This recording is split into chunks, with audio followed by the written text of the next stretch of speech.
Hi guys, this is Ramana. Welcome back to my channel. Under 25,000కి nothing phone 3A mobile కొనచ్చా? ఈ mobile full review మీతో share చేసుకుంటాను. నేను 20 డేస్ నుంచి ఈ మొబైల్ యూజ్ చేస్తున్నాను నా ప్రైమరీ ఫోన్గా.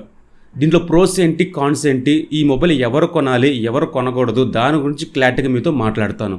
స్కిప్ చేయకుండా మీరు ఎండ్ వరకు చూడండి. నా పేరు రమణ, మీరు చూస్తున్న రమణ టెక్ లైఫ్. అండ్ దాంతోపాటు నిన్న మన ఛానల్లో IQ9 10R అన్బాక్సింగ్ చేసి ఫుల్ రివ్యూ చేశాను. చూడపోతే పైన కార్డ్స్లో పెడతాను, ఎండింగ్లో వస్తుంది, ఒకసారి చూడండి. అండ్ ఈ రెండు మొబైల్స్ కూడా కంపేర్ చేసి మీకు ముందుకు తీసుకొస్తాను. మన ఛానల్లో వచ్చేసరికి కెమెరా రివ్యూ తీసుకొస్తాను అండ్ ఫుల్ రివ్యూ తీసుకొస్తాను. మిస్ అవ్వద్దు. ఇలాంటి కంటెంట్స్ మన ఛానల్లో వస్తూనే ఉంటాయి అనమాట.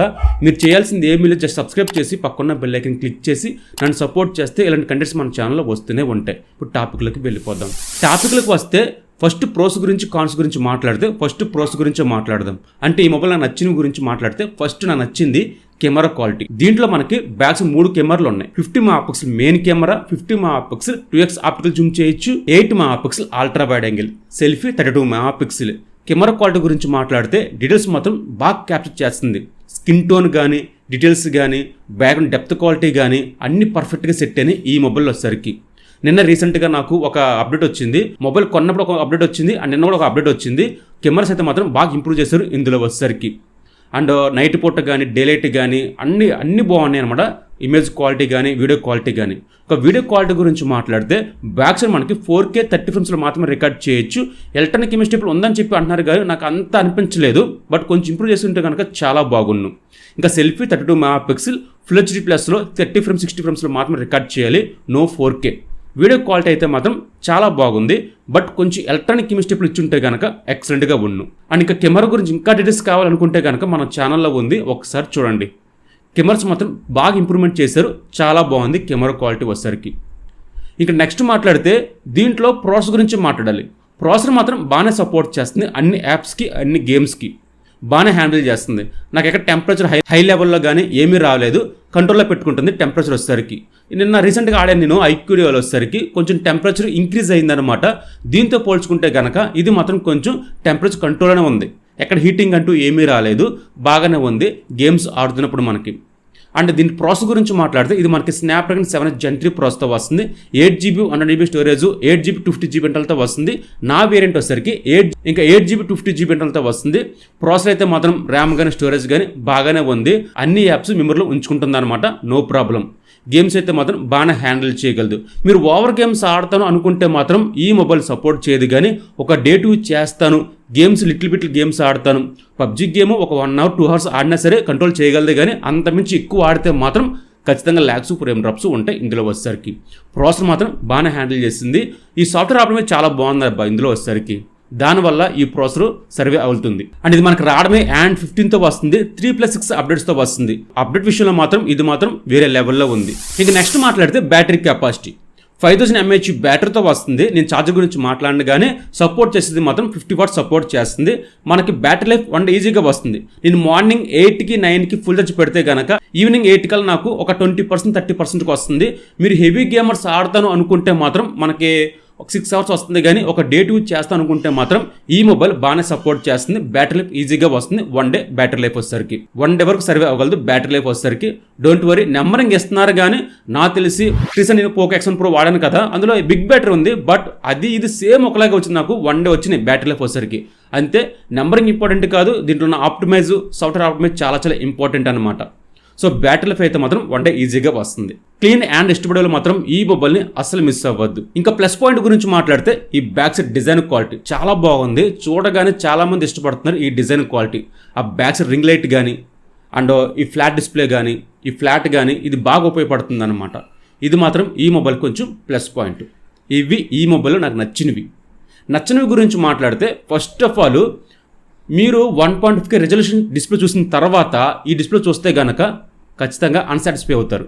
ఎందుకంటే IQ9 10R వాడిన తర్వాత 2 పక్కన పెడితే కనుక ఇది వేరే లెవెల్లో ఉంది డిస్ప్లే క్వాలిటీ నార్మల్గా చూస్తే కనుక బాగుంది. కానీ మీరు చెప్పాక మీరు ఆ డిస్ప్లే క్వాలిటీ చూసిన తర్వాత ఈ డిస్ప్లే క్వాలిటీ చూస్తే కనుక కొంచెం తగ్గుతుంది డిస్ప్లే క్వాలిటీ వచ్చేసరికి. స్టీరియో స్పీకర్స్ ఇచ్చారు కాబట్టి పర్వాలేదు. సో డిస్ప్లే క్వాలిటీ కొంచెం యావరేజ్గా అనిపించింది. ఒక్కొక్కసారి నాకు HDR పర్ఫార్మెన్స్ అనేది అంతగా రావట్లని చెప్పి ఈ మొబైల్లో నాకు అనిపించింది అనమాట. నార్మల్గా అయితే కనుక డిస్ప్లే క్వాలిటీ బాగానే ఉంది. బట్ ఆ ప్రైస్ సెగ్మెంట్లో ఈ డిస్ప్లే క్వాలిటీ అంత వర్తీ కాదు. ఇది ఒకటి కొంచెం పెంచలేదు వీళ్ళొసరికి అదే డిస్ప్లే క్వాలిటీ తీసుకొచ్చారు. ఇంకా నెక్స్ట్ మాట్లాడితే లెఫ్ట్ సైడ్ కార్నర్లో మనకి వాల్యూమ్ బటన్స్ ఉన్నాయి కదా, అండ్ రైట్ సైడ్ కార్నర్లో మనకి అసిస్టెంట్ బటన్ ఉంది, power on and of button ఉంది. ఇవి ఉన్నాయి కానీ గేమ్స్ ఆడుతున్నప్పుడు నాకు కొంచెం ఇరిటేట్ అనిపించినాయి. ఫింగర్స్ బాగా పెయిన్ వస్తున్నాయి ఇవి గేమింగ్ ఆడినప్పుడు. ఇంకోటి చెప్పాలంటే ట్రైపాడ్ మీద నేను రికార్డ్ చేస్తున్నప్పుడు ఈ మొబైల్ మీద ఈ అసిస్టెంట్ బటన్ వల్ల నాకు ట్రైపాడ్ పెట్టలేకపోయాను అనమాట. చాలా ఎడిట్ వచ్చింది, ప్రెస్ అయిపోతుంది. మాలాంటి యూట్యూబ్ కంటెంటర్స్కి ఇది మాత్రం కొంచెం మైనస్ అనిపించింది. చాలా ప్రెస్ అయిపోవడం వల్ల నాకు ఇరిటేట్ అనిపించింది అనమాట సమ్ టైమ్స్. నెక్స్ట్ కాన్ గురించి మాట్లాడితే బాక్స్లో మనకి ఎటువంటి ఛార్జర్ కానీ ఎటువంటి పౌచ్ కానీ ఏం ప్రొవైడ్ చేయరు. ఆఫ్లైన్ మార్కెట్కి వెళ్ళి మనం కొనాల్సిందే. ఈ 15 డేస్లో నేను చాలా వరకు ఇబ్బంది పడ్డాను. కెమెరా దగ్గర ఇక్కడ మనకి గీతలు ఎక్కడ పడిపోతాయని భయం వేసింది. అండ్ ఇంకో విషయం చెప్పాలంటే కనుక చాలా బల్కీగా అనిపించింది అనమాట ఈ మొబైల్ వచ్చేసరికి. చాలా టాల్గా ఇవ్వడం వల్ల మనకి గేమ్స్ ఆడుతున్నప్పుడు ఓకే, కానీ నేను ఏదైనా ట్రావెల్ చేసినప్పుడు నాకు హెవీగా అనిపించింది వెయిట్ వచ్చేసరికి. ఫ్రంట్ పాకెట్లో కానీ బ్యాక్ పాకెట్లో కానీ పెట్టుకున్నప్పుడు నాకు చాలా ఇరిటేట్ అనిపించింది అనమాట ఇది వచ్చేసరికి. అదొకటి అనిపించింది. ఇది అందరికి కాదు, కొంతమందికి మాత్రం ట్రావెల్ చేసినప్పుడు మాత్రం కొంచెం ఇరిటేట్ అనిపిస్తూ ఉంటుంది. ఇంకా నెక్స్ట్ కాన్ గురించి మాట్లాడితే బిల్డ్ క్వాలిటీ. ఫ్రంట్ మనకి పాండా గ్లాసు, బ్యాక్ సైడ్ మనకి ఇది గ్లాస్ బాడీతో వస్తుంది. మెన్షన్ చేయలేదు కానీ ప్లాస్టిక్ బాడీతో వస్తుంది, మీకు తెలిసిపోతుంది. సో కొంచెం ఇంప్లిమెంట్ చేస్తుంటే కనుక బిల్డ్ క్వాలిటీ విషయంలో బాగుండు. చుట్టూ మనకి అల్యూమినియం ఫ్రేమ్ తీసుకొచ్చుంటే కనుక ఈ మొబైల్లో కొంచెం బెటర్ ఆప్షన్ అవును.